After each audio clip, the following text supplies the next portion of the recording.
Hi students, let's look at the continuation of chemical kinetics, which is order of reaction and molecularity of reaction. Now, what is order of reaction? Order of reaction is defined as the summation of the exponents of reactants from experimental rate law. Order of reaction cannot be obtained by balancing chemical equation but from experiment. Example, if you have A plus B give you product. Now rate of this reaction is given as rate is equal to Ka. Small a becomes the power and B small b becomes the power. In this case, the order of this reaction is the summation of the exponent of the concentration of reactant, which is A plus what? B. So A plus B is the order of what? Reaction. A plus B is the order of what? Reaction. One distinctive feature of order of reaction is order of reaction can be obtained from rate expression. From where? Rate expression. And not by what? Balancing chemical equation. Order of reaction can be an integer or a fraction. Order of reaction can be what? Integer or what? A fraction. We have zero order reaction. We can have 1/2 order of reaction. We have first order reaction, second order reaction. So students should note that order of reaction can be integer and order of reaction can be a what? A fraction.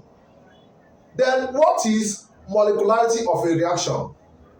Molecularity is defined as the number of molecule or atom taking part in a reaction. The number of atom or the number of molecule taking part in a reaction is known as what? Molecularity. Molecularity can be a whole number. Molecularity can be obtained by balancing chemical equation. Okay, now, I think from what we have said so far, you cannot distinguish between order of reaction and molecularity of a reaction. Now watch. Differences between order and what? Molecularity. One, order of reaction can be obtained by what? Experiment. Why molecularity? This is experimental.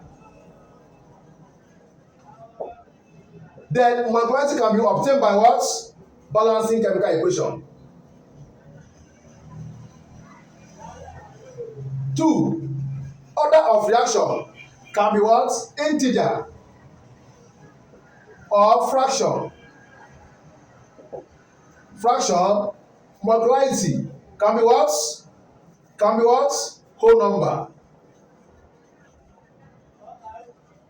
3, order of reaction can be obtained from rate expression.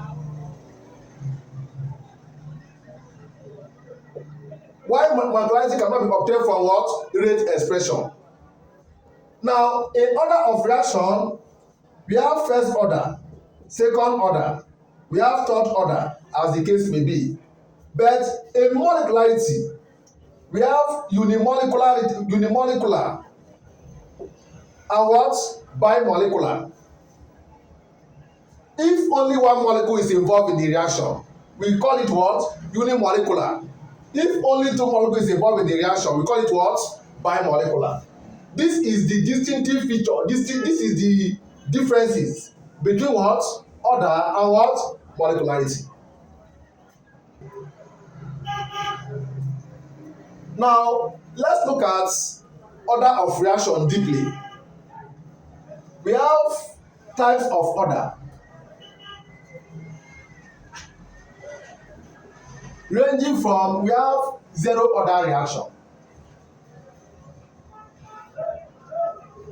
Zero order reaction. Consider a reaction A give me product, if A give me product, the rate of a reaction here is equal to K0 A0. Class, what is the exponent of this reaction? This rate expression. The exponent of this rate expression is 0. Therefore, this reaction is what? Zero order. It is zero order because the exponent is what? 0. So, a zero order reaction have a constant concentration. The rate of the reaction is constant with respect to what? Concentration.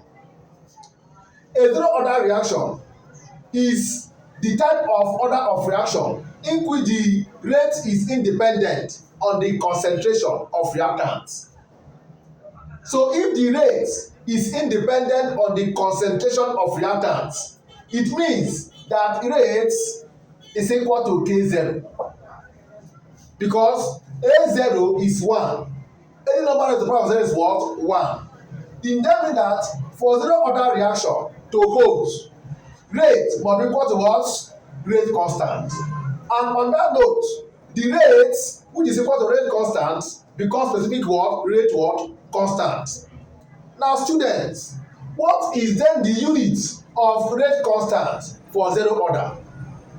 Which if rate is expressed in mole per dm cube per second, it implies that the unit of rate constant is the same as that of what? Rate, which is expressed in mole per dm cube per second. So for zero order reaction, the rate constant is the same as rate.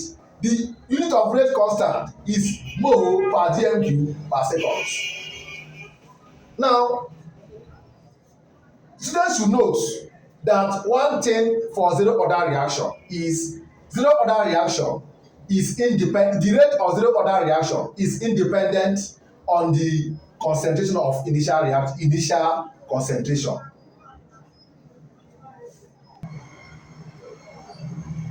Now, students should note that for zero order reaction to be valid, the rate is independent on the concentration. It implies that if you draw the graph of rate against concentration, like graph of rate against concentration, what are you going to get? You are going to get horizontal straight line. This straight line indicates that the rate of zero order reaction is independent on the initial concentration of the reactant. That is it. Now, we are going to look at the differential equation and the integral equation of what? Zero order reaction. The equation of zero order reaction is given as what? A0 minus A1 is equal to what? K0T. This is the what? Integral equation of what? Zero order reaction.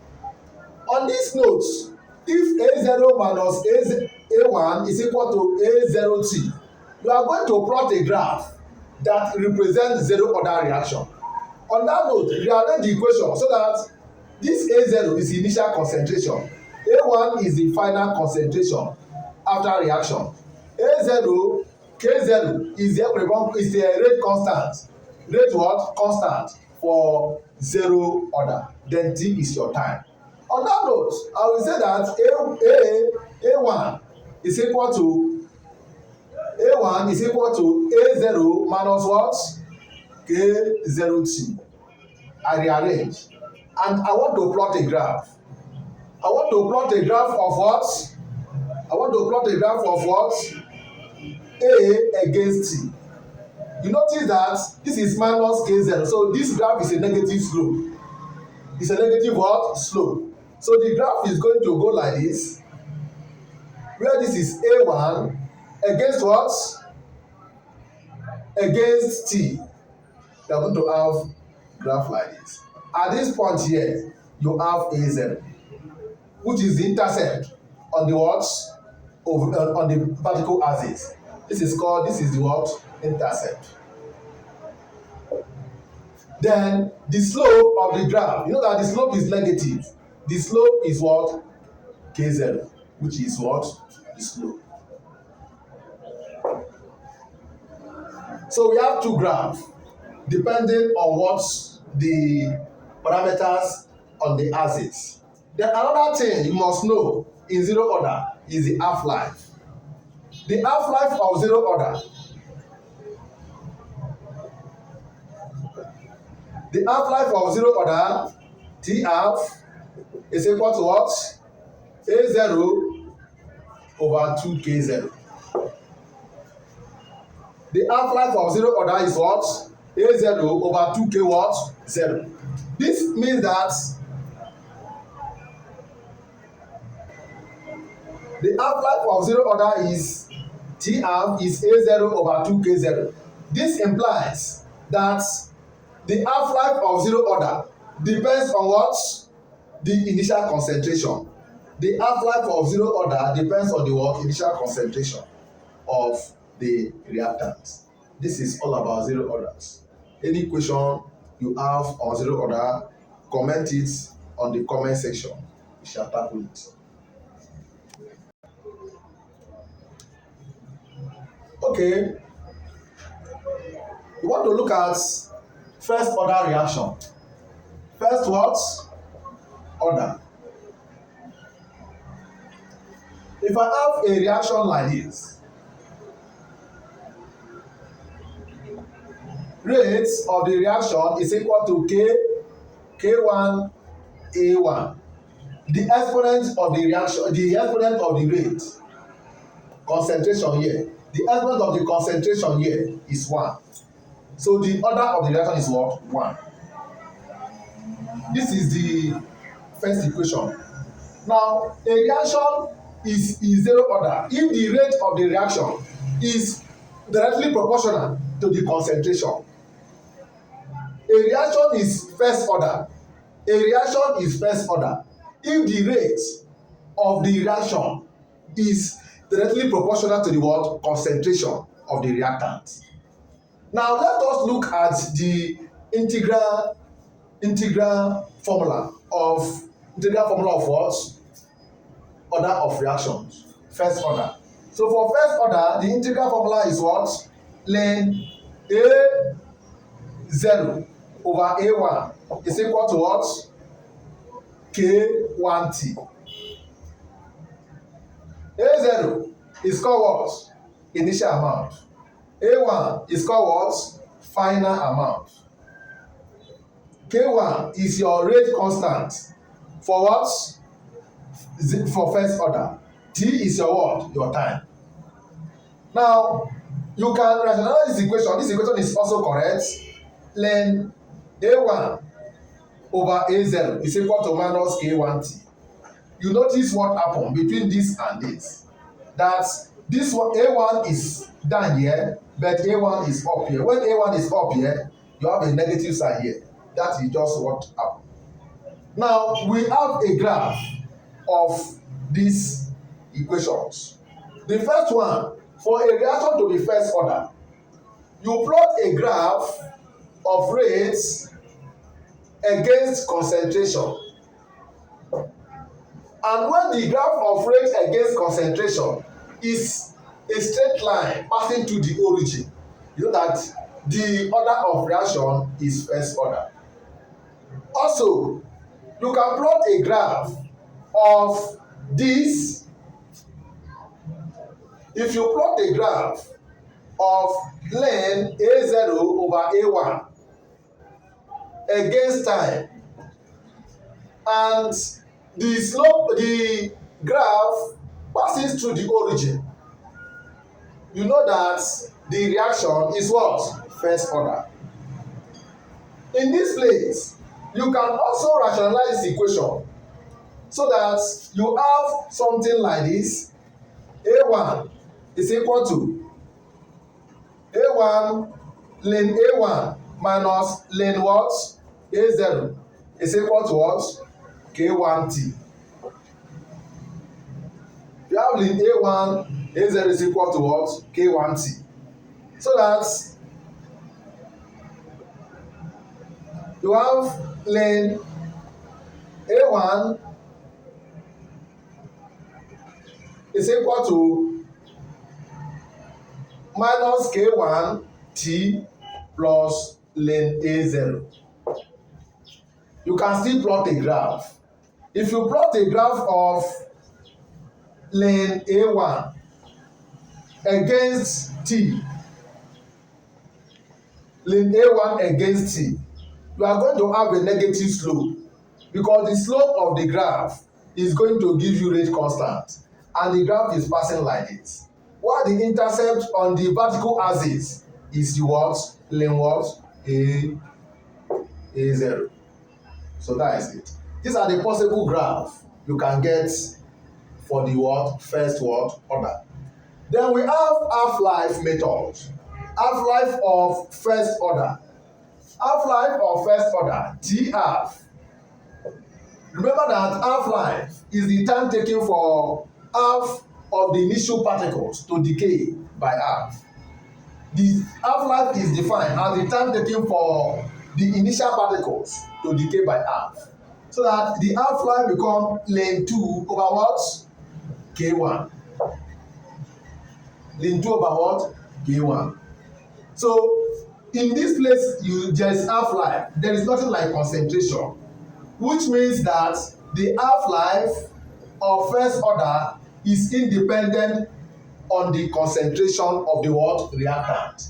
The half-life of first order does not depend on the what? Concentration.